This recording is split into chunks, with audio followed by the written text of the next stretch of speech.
See you. Okay, here it comes. On my target. There seems to be an One, inexhaustible supply two. of monstrosity. Oh! Nearly down.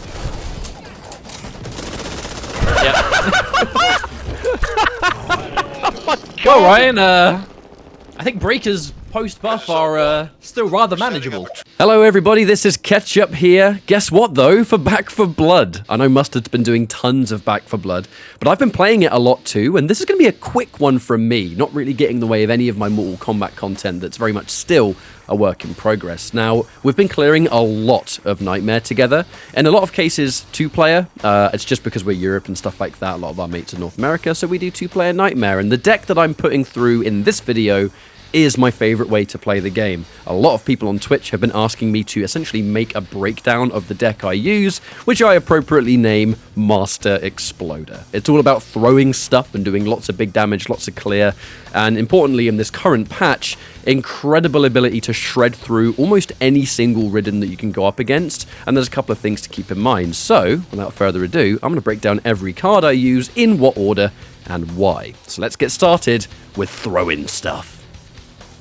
Okay, so the first card, the one that you get guaranteed. I recommend you start off with Offensive Scavenger. It means that more offensive items will spawn on the map and you can sense them nearby.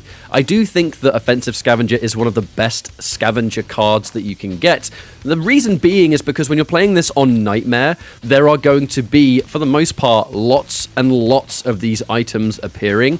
And before everyone gets their decks online and you don't have the full damage yet or the clear or whatever it is, just being able to find more throwables and being able to almost kind of one-shot those large Ridden or clear things out with a Molotov or a flashbang, whatever it is, having that straight away is just only a good thing. And I think that it sets the pace for every other card that you take after it. So start off with Offensive Scavenger. You can start to just get big damage and big utility before you've even done anything else. Up next, you want to start off with Improvised Explosives. The reason you want to do this is because it's 75% accessory damage. This will apply to everything. Yes, you have the minus 25% swap speed, but early on, you're probably only going to be using your primary weapon and throwables, so I don't think the swap speed is the end of the world, and all you're going to be getting from the very first mission of any of the acts is that extra damage, which, because you're already finding loads more throwables on the map, it's going to help you out a big, big amount. Up next, card 3 and 4. This is where you can make a choice. I put together Pyro and Bomb Squad. Pyro is the card that gives you 100% fire damage and 3 temp health whenever an enemy dies from the fire. Yes, you can sense flammable objects, but you're not really picking it for that. And then Bomb Squad, the 100% extra explosive damage and 35% explosive resistance. This, I say, is to do with making a choice, and the reason for it is, depending on the next mission that you're on, depending on what act that you're on, the clear potential of being able to deal with hordes or set things up and deal with those larger Ridden, the special Ridden. Molotovs are going to be really useful, but if you get an early boss card or something where you're going to have to deal with a breaker or an ogre or whatever it is and you want to have a grenade instead, you can actually just take Bomb Squad instead. And really, those two cards in either order, that's going to be entirely up to you. Pyro, it was recently discovered by community for sure that the way the damage works is that if an enemy walks onto the flames while they're already out, the tick damage is massively increased compared to if they stand in it normally. And Bomb Squad is just big damage all the way through. So importantly, you just look at the mission that you're up against and think, do I want frag damage to clear a boss, or do I want Molotovs, which will clear pretty much everything else? So this one will be up to you. After this, you might just want to take the Pyro or Bomb Squad that you didn't take before on the next chapter, because importantly, once you have Improv Explosives, Pyro, and Bomb Squad together, this throwable deck is pretty much online already. Everything that you throw and interact with now has this extra bonus, and now everything else afterwards becomes utility. Speaking of which, we're going to go into the first card that will increase team offensive slots, and the reason I say team is because I like to take surplus pouches, and I recommend that you take it as well. You can use double grenade pouch or grenade pouch, but the important thing about surplus pouches is that everyone gains a team offensive inventory slot. And remember, you've already got offensive scavenger. There's going to be lots of throwables spawning on every single map, and everyone having extra room means that if you can't take them, your teammates can. If they're not going to use them, they can simply hold on to them for you. So if you're going to go with any kind of offensive slot, I recommend surplus pouches. Yes, you lose the 10% health, but for everyone having room to take extra throwables, considering there's so many on the map, I recommend this one for sure. Up next, hyper-focused. You want to be doing damage with your weapons as well. If your only source of damage will come from throwables, you're going to be a little bit one-dimensional and maybe not that useful if there are no throwables left to go. On that note, taking hyper-focused, it just means that you have instant common ridden clear. It really makes almost any weapon in the game just instantly headshot, one-shot enemies, and that is useful if you're getting swarmed or overrun. And then, of course, being able to weak spot damage every special ridden and boss. This just means that you're dishing out damage even if you don't have a throwable. And if it is damage that you're after, hyper-focused, it's hard to go wrong with it. So I recommend hyper-focused for this. And again, this stage in the deck, on some acts you fight a breaker, maybe you're going to fight other bosses guaranteed. This is when you're going to want to be able to focus down those weak points, so definitely go for hyper-focused. You'll notice that everything from this point is just utility in various amounts, because our deck is already online thanks to the offensive scavenger and damage cards that we've already taken. Now it comes to movement and mobility. Run Like Hell is said by many to be the most efficient single mobility card in the game, because it just gives you that 15% move speed. Yes, you have that downside of kind of losing the accuracy if you get hit for 3 seconds, but all this does is makes you faster. It makes you able to dodge enemies, lure enemies around. You know, on Nightmare, it's very important that you're not killing everything in a scrambly situation. You're kind of gathering enemies and luring them away from people or whatever it is. And this card just makes it really useful to do that because of the base speed that you get. Remember, on Nightmare, a lot of people know how to do the sprint jump trick. For those that don't know, you stop sprinting right before you jump, and it doesn't use any stamina, but it keeps the sprint mobility. And that's a really, really useful trick that you can learn quite quickly, and the base movement speed just makes that jump better and less reliant on lots of stamina. So Run Like Hell, good card for that.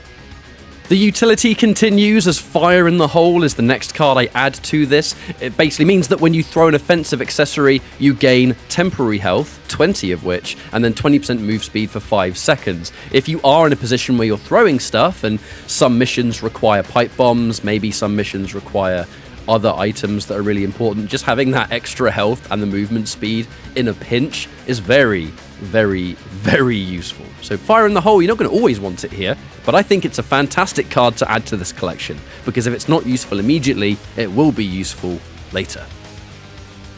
The 9th card in this deck is Power Swap, and there's a reason for that. A lot of players recently think that using the Glass Cannon card is really good for these throwable decks, and I can see what they mean. I definitely can see the usefulness and the damage that you get.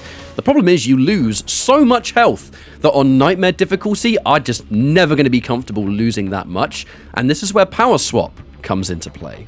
For those that don't know Power Swap, it's a bit tricky. The way it works is that changing weapons within 0.75 seconds of reaching low ammo grants 20% damage for 5 seconds. What this means is right as you hit that kind of area where Power Swap becomes active, all magazines and guns are different for this, swapping instantly will make your next weapon, or you'll just gain 20% damage for that 5 seconds. Here's the thing! You can use this for throwables. For example, take a Belgian as a secondary weapon. Fire the single Belgian shot and hold your accessory swap key. You'll swap immediately, and it procs the Power Swap damage bonus, meaning that the throwables that you're about to use deal the extra 20% damage. This is incredible when you're dealing with something like a breaker, for example, where your teammate throws a flashbang to stun it, and then your Power Swap into grenades.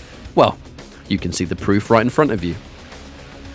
The next card here is Down in Front. You're just able to deal no friendly fire and take no friendly fire damage while crouched. It is rather self-explanatory, but if you have these grenades or these items in general that can risk and deal friendly fire, you just want to avoid that. Down in Front is really useful for just avoiding any accidents that, shame to say, I have caused in the past. The second you have Down in Front, you remove that entirely, which actually means that saving teammates and clearing tiny choke points, this is now possible without you accidentally blowing away the entire team.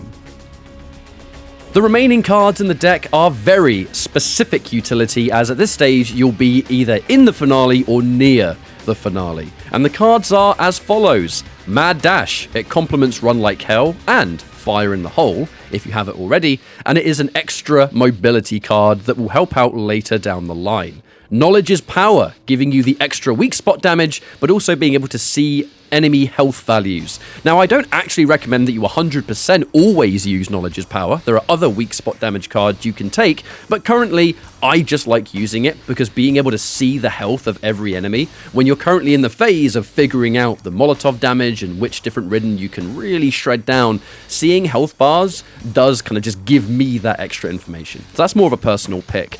Afterwards, it's very simple. Double grenade pouch, or demolitions expert. Later on down the line, you might want the 2 extra throwables. You lose a little bit of damage though. You might want the single extra throwable without losing any damage, or you might not want the extra slots because you have so much team buffs that maybe demolitions expert to make everything do the extra 50% damage is what you're after. So what we have here with this deck is an early activation, where within a few chapters, you're already dealing the damage on everything that you need, and every other card that you equip will give you vastly different utility for the task at hand. And the important thing about Nightmare is not being too one-dimensional. You need to be able to play that base game to complement your team and everybody else. So I really think that, in my experience, this deck has given me everything I could possibly want, and has definitely been my most successful deck when conquering Nightmare with my team. There are a couple of extra notes, and I want to cover them here because a couple of things to keep in mind that make this deck even better. First of all, it isn't just the throwables that gain these bonuses. The gas cans, the propane tanks, the fuel, the barrels, everything that appears on the map itself will still gain the benefits from the cards that you've equipped. You get the bomb squad benefits of the explosions. The flames on the floor gain the pyro damage buff. So you've already got all these throwables that are doing crazy good damage and benefiting everyone, basically. And then the stuff that you can just pick up and use gains those same benefits. It just helps out massively. If there's like a small area or a big Ridden or whatever it is, these little items will just help you out.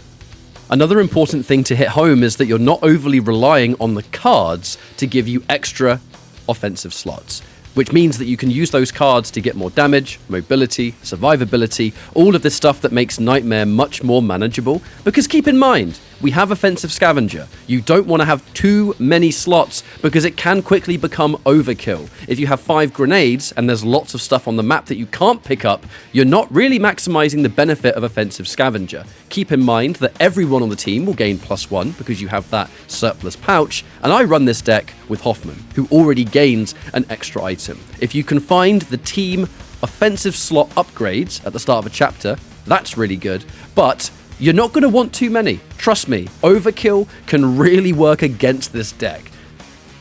And that's it. The Master Exploder in action. I've been playing throwable decks pretty much since the alpha, like since the very beginning of this game being playable, and it still is my favorite way to play. I've tried to refine this deck as much as possible to give you lots and lots of benefits that aren't just throwable, because it comes online so fast that everything else will just benefit you or people around you. And it has been a great way of tackling Nightmare. Lots of people have asked me to put this into practice, make a video about it. Here it is. Hopefully you enjoyed it. Let me know if it works out for you. I'd genuinely love to know. And I'll see you next time on our next video. Whatever the game may be, there's lots of stuff out there right now.